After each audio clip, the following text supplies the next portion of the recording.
Jo estic així perquè jo de xicotet feia de borreguet en el Belén de l'escola, i me va agradar. I vaig decidir que volia continuar en el món de l'espectacle. Aleshores va ser quan vaig entrar en Montminet, el grup de teatre de la universitat.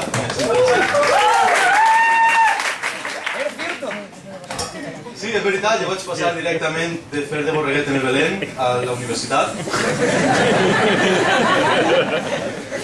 Els últims cursos, els pares s'estranyaven molts perquè n'hi havia un borreguet que era més gran que la Verge sense usar junts. N'hi havia teories sobre una raça superior de borreguets que acabaria dominant el món.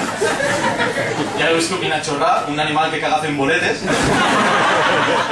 Com va dominar el món, o sigui, quin va ser el seu plan malign, com van a cagar les pizzas perquè confonem les olives. Me pareix un pla molt a llarg termini. Bueno, vaig arribar allí, a Montminet, hòstia, me deixa la guitarra ahí.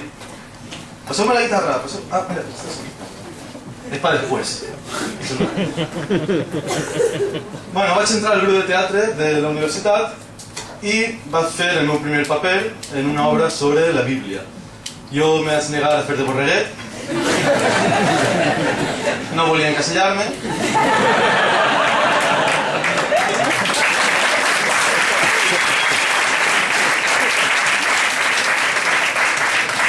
I m'oferiren el que, sens dubte, ha estat el paper de la meva vida. El paper de poma.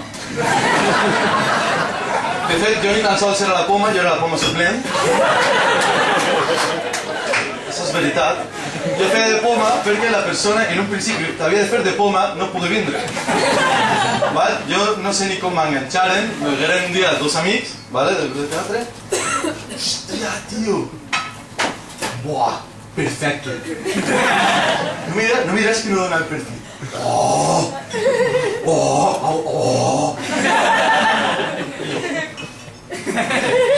A veure, gira la cara.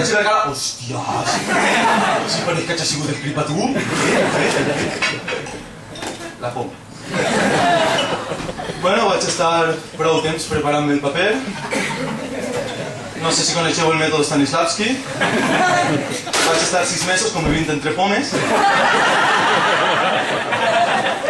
observant els seus hàbits, les seues reaccions davant dels estímuls externs, observant com se trataven entre elles.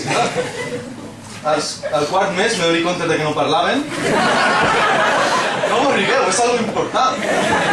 Perquè, a veure, com a actor, jo tenia que contar-ho tot sense paraules, o sigui, tenia que transmetre, la gent tenia que sentir el que sentia la poma, tenia que conmoure al públic, tenia que fer-lo sentir simplement en la mirada de poma.